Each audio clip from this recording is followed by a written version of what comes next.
Is it something you experience often, Matthieu, in a relationship with the filmmakers? Well, I think again it depends which filmmaker, I guess I would say. When it comes to Laszlo Nemes, his films are usually very precisely written up front. I don't remember having surprises or rediscoveries in the editing process of actually we thought this film was about this, and actually during the editing we realized that it was about that, or we could put the emphasis on that. Or we had a vision of our character that was, we wanted this character to come out this way, as it turned out, because of the acting or because of the shooting, or it appears differently. Or a secondary character whom we thought was secondary comes up front and takes importance all of a sudden. And because of the casting and this character who was in the script maybe not so important turns out to be very important. And we want to emphasize that character. That didn't really happen for the films I did with Laszlo Nemes. But it did happen quite significantly on a film I edited last year, which was a Georgian first feature called Beginning, directed by Dea Kulumigashvili. That film, it was a long shot film. And so only made of long shots. And I assumed that it would be a very similar process to the films of Laszlo Nemes, meaning that it would be a film where everything was a bit, precisely designed up front, and it would be just a matter of streamlining it or monitoring it during the shoot and the edit. As it turned out, our first assembly of the film was 6 hours long. So there was a lot of material, and very quickly, maybe week 2 or 3 in the edit, it appeared that there were at least 2 films there, and it could take 2 not radically, but significantly different directions, in terms of meaning of what the film meant. Beginning is a story of a portrait of a woman in a small town in Georgia. It's the wife of a Jehovah Witness minister or some kind of a religious authority, and she's left alone. Her husband needs to go to the city because their church was under attack by extremists, and so she's left alone in this house all by herself for the first time with her son. And comes a police investigator who's investigating the fire, with whom she engages in some kind of perverted relationship. Let's put it this way. And it could have been, the movie could have, so when I pitch it like this, the movie sounds very clean and direct, but in fact, thematically, it could have been very, really pushed in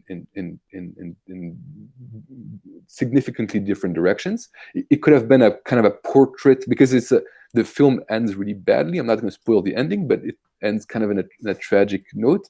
It could have been a portrait of a tragedy, of a woman who does something terrible, a terrible deed in the end. A woman led to do something really bad, or it was where we tried to push it some kind of difficult, deep, dark, bleak meditation, but still a meditation on commitment, on love, on unconditional commitment and relationships. So there was a really different, the portrait of I will say it, a Medea, a modern Medea, or a reflection on what is a relationship, what is a love, what is unconditional love. It was really two different directions, and I remember taking the director in front of me and saying, "Look, we have 2 films. We have, and we need to at least work this 6-hour mass of material to shape it in one direction or the other. And we can do both." And the key thing, maybe the key thing was the fact that the title was not decided yet, and that's usually a sign when the title is not fully sure, is that there is a hesitation on what direction you can push the film, and that's when the editing process started to really become designing or redesigning or rewriting of the film. Is when we picked a direction, at least for the theme. It was, of course, about unconditional love and relationships and how far we go. That's where the direction we took it. And so Peter, your last film as a title is changing, or has changed, or will change. So which brings to yes to ask you the same question, and especially in your case that you've hopefully, I mean, at the first place, you came with a very strong either topic or characters or setup. So the reality you observe is so complex, and so you have to make some choices. So when do you make these choices, and did some characters reveal themselves to the shooting or at the editing? Talking about your last film that nobody has seen yet, but you can maybe share some of how it worked.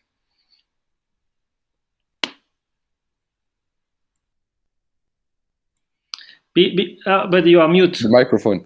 Yeah, but because without spoiling what your film is about, I think one of the quality of it is the simplicity. I mean, it's the simplicity of it which is very difficult to reach, and that's in a film like Beginning, or it's I would say this film is more simple in a way than your previous films, where you were.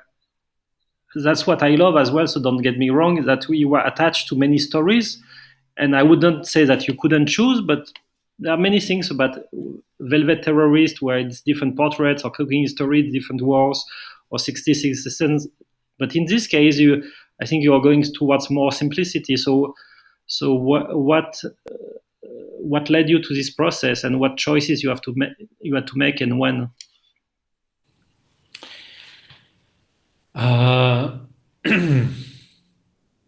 It was not planned as a simple film. It's hard to speak about it when you don't know it, but basically,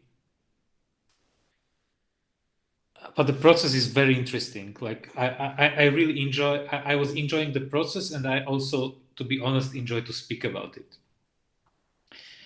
In the beginning, we had a woman. It's a real character. She's a woman who is working in a female prison, and one part of her job is to censor the letters, and not to write something like, if go there and there is the money, or kill this person, or so, for security reasons, to censor the letters. But of course, the criminals are smart enough to not write these things to the letters, so she's reading 8 hours a day love letters. And then I was obsessed by this woman. She's a nice, big piece of Russian woman, single. And when I asked her, like, why are you, Irina Alexandrovna, why are you single? She says, in your 40s, she says, I read so many love letters during my work that if somebody come invite me for a coffee and says, your eyes are beautiful, I start to vomit immediately. And I said, perfect, we have a movie. A single woman on one side, and a male prison. And these men are writing love letters to women that are on freedom, and try to exchange try to get some money, alcohol, cigarettes, whatever from them. And we started to film in a male prison. And we had a lot of funny stories, but at the end it was very boring. Because we had a wonderful trailer, but the film itself was not good. I think it was because me as a director, I cannot work with male characters. I'm not really interested in them. And they were most of the time just showing up, doing some poses. They were not real themselves. And I had no tools to push it. So then came a wonderful moment that we ran out of the money and we had to apply again for the film fund. So we had 1 year break. And one of the minor situations in the film was that this censor, this Irina, she's working in a male prison and also in a female prison. And in the female prison, she's watching the women that have completely destroyed their private life. They are in prison, they are unhappy, they have nothing, but they have children. So on one side, there is Irina, who lives her perfectly organized life, but for who? And on the other side are these completely fucked up women. But at least they have this little, one thing that makes you happy in the life. So I said, okay, let's forget the man. Let's go to the woman. And that happened while you were we were waiting for the new funding. I think also the original script that we delivered to the film fund is still dealing with the two prisons, with the male and the female. Hope they are not watching this now. And the situation, the real turn came that we did just casting videos for these female prisoners, but we filmed it really seriously, so to our 4K camera with lighting, with everything. And there were long interviews with them about love, about children, and things. And each of them were perfect, unlike the male prison. And I think it's a question of me, because I was not really so interested in this man prison, but the women were much more interesting for me. Why they killed their husbands? What is the essence of the jealousy that you can really finish somebody's life, but on the other side you have children, so you give a life to somebody. So these were interesting questions for me, and I tried to adjust the whole story to our protagonists, to our characters. So I saw, okay, this is an interesting woman, let's have her more in the movie. And it was really just like surfing, like you are just you know that you have a wave, and then you just go. And when it was not interesting, we never reshoot anything. I just gave up. My producer, who was also sometimes in the set, he said, you are idiot, they can make it better. I said, no, if they will not make it for the first time, it will be just worse. So forget.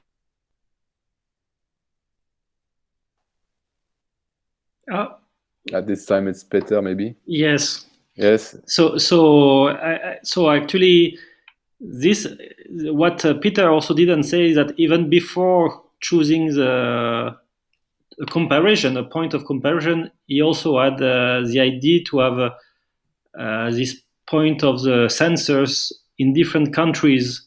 So I remember 5 years ago, it was in 3 countries. So there's been a process almost to find your characters, and it's not a process you usually can speed up. I mean, then it depends if it's an internal process, if you do it with your mind only and you don't shoot. But that's why I wanted to invite the two of you, because you have been working on two opposite, I would say, something like Son of Saul, which was completely processed by the mind and design before the shooting, and another one where it's during the shooting itself and the editing. Now we didn't talk so much about the editing, but during the shooting itself. And Peter, just at the editing, did you make further decisions when it comes to characters, or these decisions you had them during the shooting? We made the decisions during the shooting, and then also we made decisions during the editing. So some of the characters, they are just gone.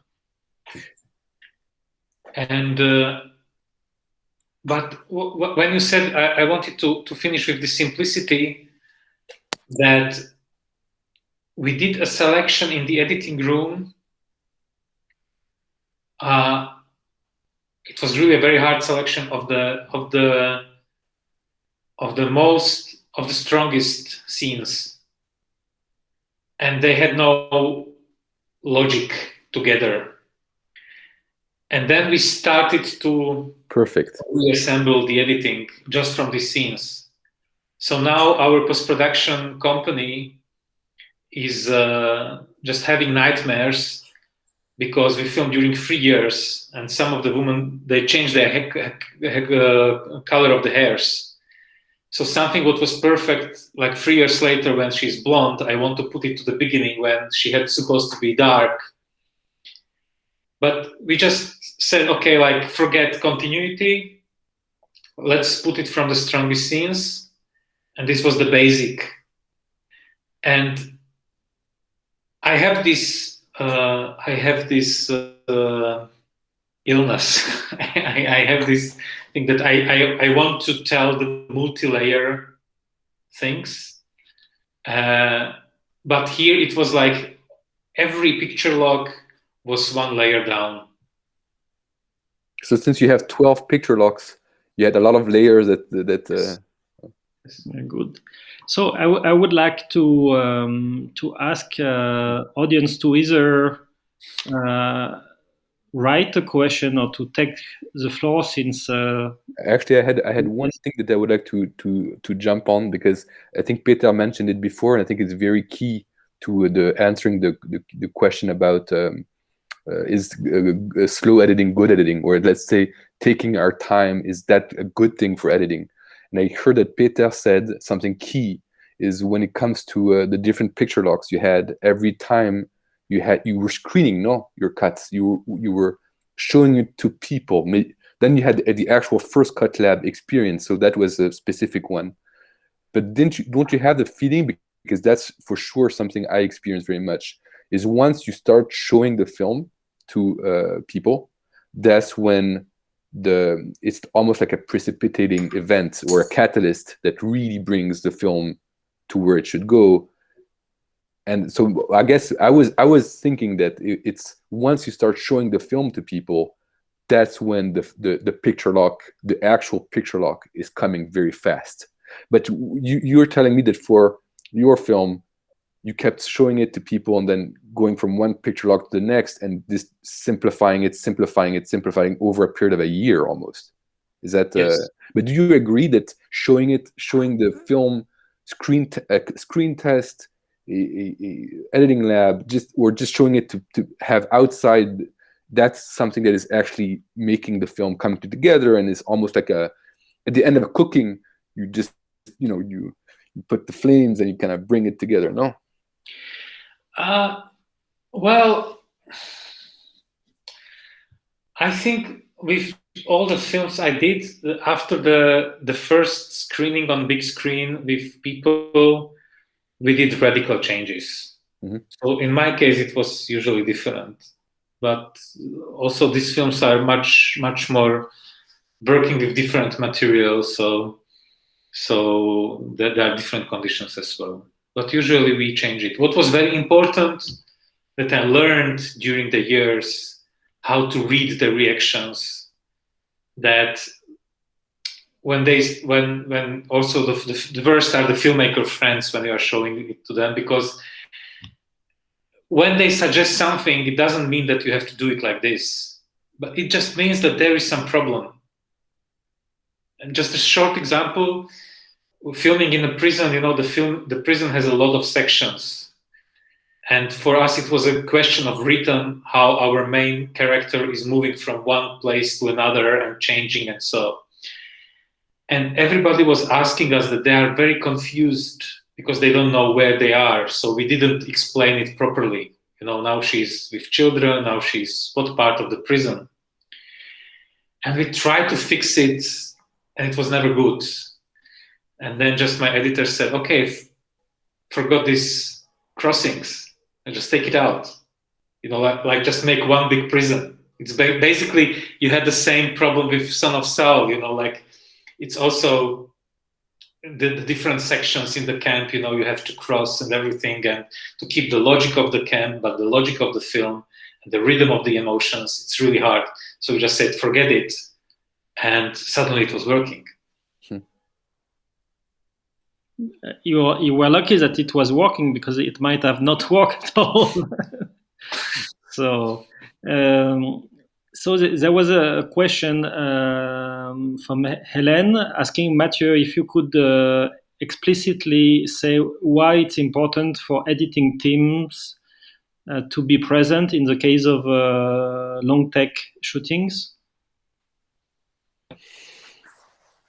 Well, when it for Son of Saul, as I said, it's a question of rhythm, maybe. It was both rhythm and sheer cutting. Make sure that the cuts actually came together. Also, because of let's take one step back. When it came to Son of Saul, it was not exactly long one plan séquence, as we call it in French, which was one shot covers one scene. Actually, in fact, it was more overlapping shots that were long and developed, but ran over several locations, several scenes. So the cuts happen usually during a scene. I think that maybe if you work in a very old-fashioned kind of plan séquence style, like let's say Miklos Jancho or Bellatar, or those kind of not old-fashioned, but like really one scene, one shot, and that's it. Not old-fashioned. Please remove it. What? Excuse me? Remove the expression old-fashioned. I'll take the old-fashioned. I'm just saying in that tradition, maybe it's not necessary for the editor to be there, because everything is embedded within, everything is self-contained. So one scene, one shot, either it works or it doesn't. You shoot it, everybody gathers around the monitor, we rewatch the take that we liked, either it works or it doesn't. Maybe in that case, the editor doesn't need to be there. But when it comes to just long shots that are interconnected, that are overlapped in a way that the movement of the energy of the shot rises and then lands and then bounces back, and you have to monitor this kind of bouncing from one shot to the next, and it has to land perfectly and kick off again. That little intricacy, I think it is good to have the editor on set. I think it's a good thing. It's not indispensable, but I think it's or at least have the editor close to the set that kind of cuts while the film is being shot, and who can just do a thumbs up as the movie is being shot. That kind of reassures the team that it's cutting together, the rhythm is correct. There's no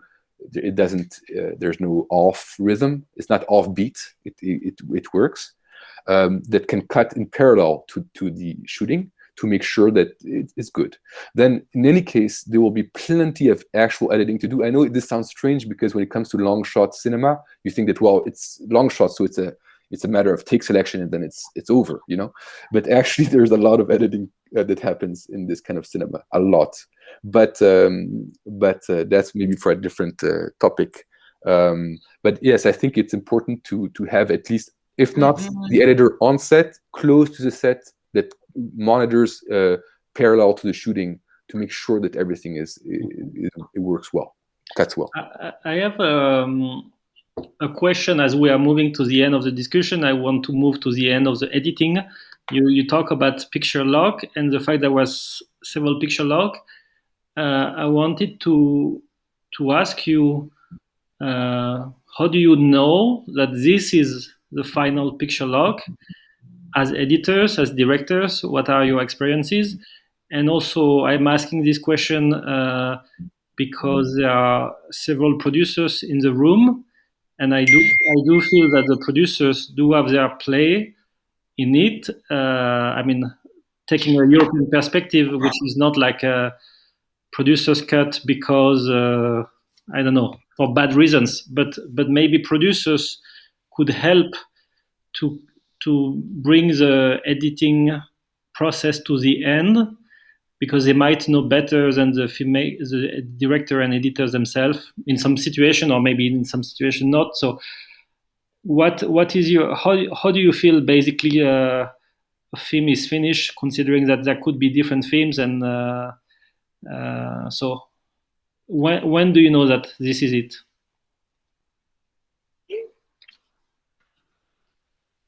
Peter, do you know? This big silence means that you don't really know that this is it.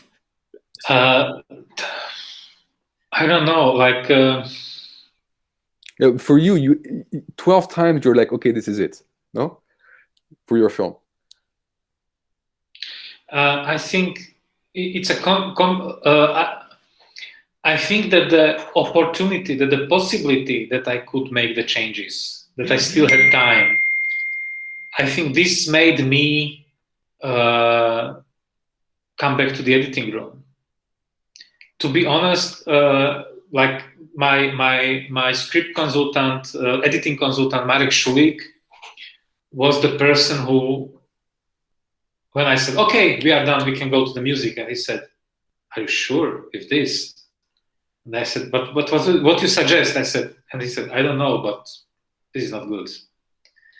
And actually, I was absolutely the opposite. I was the happy director. Okay, we are done, let's go. And it was not like they didn't like it, like it's not good, but the curiosity was there. And it was also perfect that I was working with this young student editor, and he was coming with suggestion like, I don't know if this will work, but let's try. And it was beautiful. You know, I was really happy to get in the car, come to the city, and to watch the new version and to discuss it. So for the future, I know that also for the producer, this, let's so-called wasted time was the best investment. Mm-hmm. You know, because we could. I think we have a very, very good film. I know that it sounds, nobody saw it. It sounds crazy, but I really like this film a lot, and we were very close to have an average film that will be okay, you know, but end credits and a little bit of tears, but that's it. So what about you, Matthieu? I would stick to what I would just take another example of the film you mentioned that I didn't discuss, Adventures of a Mathematician, which was kind of a textbook edit for me, because, well, it was a bit particular because I had to step in a bit later, but we had one first round of editing, and then we had to break to let the sound work, some of the sound work and some of the VFX to be done. And that break that lasted, I don't remember, but it was maybe a couple months, I think, maybe less, was really great. Because when we came back, first of all, it was a pleasure to reunite with the director. This was like coming back to family, sitting down, watching the cut in a more relaxed and pleasurable way.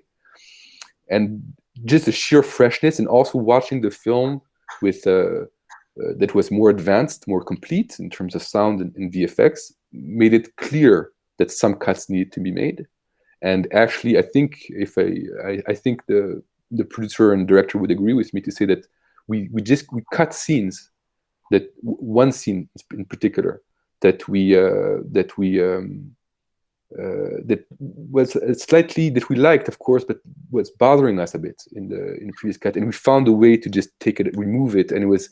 I remember the joy of just saying, "Oh, it works beautifully without," and it was perfect. So I think just the sheer fact of stepping back and coming back to something. I mean, I know it sounds banal, but in this case, it was really beautiful, with sound work done, with VFX work done. That just the two picture locks, I think, is something that I also should mention, that Adventures of a Mathematician is a film that was designed also in long shots, and was shot by a DP from Romania, Tudor Panohu. So it was in the same tradition, but there was more leeway in the editing, and I think we needed this break to have fresh eyes and to make decisive cuts that actually, I think, really improved the film. I don't think that we needed like Peter more picture locks along the way, or I don't think the movie would have gone would have improved significantly because of precisely the grammar of long shots. But I think that two-step picture lock was crucial, and I think we reached a point where we sat down, watched the cut, and said, okay, this is it. And I don't think it would have improved much more to have another break or another moment. I think I don't want to speak for the director, but I think it was the case. So I think there's a rhythm for sure. I know I'm talking from a perspective of really long shot cinema, which is not very specific, but I think that there's a rhythm to these edits, and there's a point of fruition, of completion. It's like a fruit is ripe, and you need to just grab it right there, and maybe not make it longer than that. I don't think it's necessary. Thank you. I mean, there's one more question and comment, and then we will end. But I think for me, the learning from the discussion we have this morning is and also something we want to convey, if really to convey the fact that quite often in the industry, there's some people who would come to say that this is the way things should be done, and actually this doesn't have to be the way. And I also think that coming from documentary field and fiction, there's a lot which could be learned from one another, especially during the last 2 years, and especially the last year. We in First Cut Lab has been in majority fiction films, but the pandemics made us to face more cases of films where shootings were interrupted. So what we are now talking about, something common in documentary or something common in the phases of script and editing, maybe in editing not so common actually, because we face a lot of productions who prefer not to take breaks. But it's something that you find now more and more in the fiction, that shootings are actually getting interrupted, and many filmmakers actually like it. But again, it doesn't have to be one. It's not necessarily better than in one row. But which brings me to the question of a filmmaker from Belgium, Michel, who is with us, and I think it connects especially to Peter. What about your vision on the amount of time between shooting and editing? Since being a writer-director, I feel it's important to take some distance from the footage first to refresh the energy that was created between character-director on set location. In this way, I think I'm more able to approach the images in a more honest way. What's your view on that? I guess you would agree, but maybe you can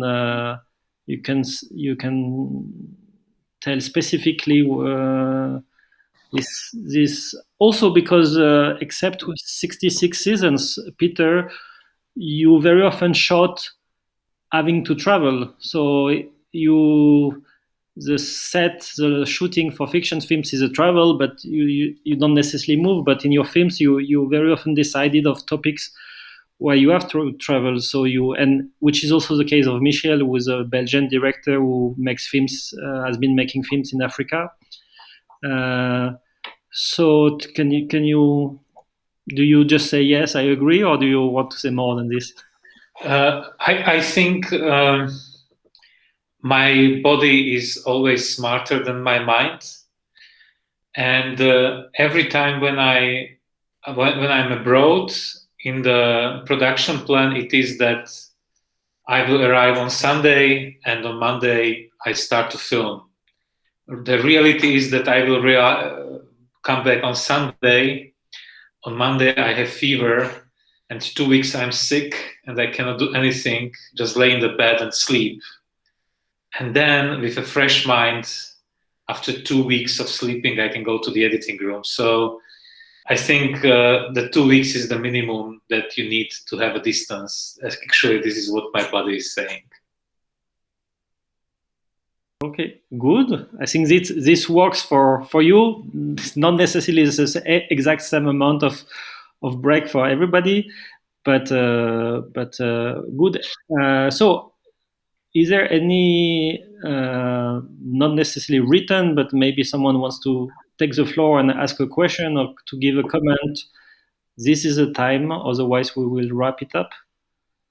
So I wait a couple of seconds if someone wants to say something, or to write something.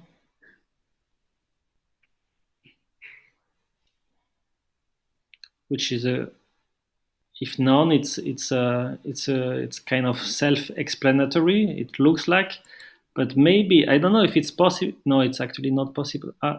Nice talk, gentlemen. Thank you. Which is nice. Okay, so this is something we have. First Cut Lab benefits to project and to films directly. It's really a consultancy program, but we realize that with the experience we gather and the different kind of films, it makes sense to share, to open up the process we experience internally. Sometimes we did some talks in festivals, but I think probably we will continue to have such a talks. For example, I invited one of our consultants to come, and she replied that there's no way I can be part of it because I'm editing super fast, and this is the way I do it best. So we will probably continue is slow editing with part 2 is fast editing, good editing. So we will come back with different views on similar topics, but I mean the topics is definitely it's always about creative process and what sharing experience of what works for some people and to really reach the films that they want to make. So thank you very much, Peter and Matthieu, and thank you everyone for joining today, and see you soon. Bye. Thank you. Thank you very much. Peter. It was nice to see you, Matthieu. Really nice to meet you. Live somewhere. Yeah. And we can speak. I hope so. Really, I hope so. Thank you, guys. Thank you.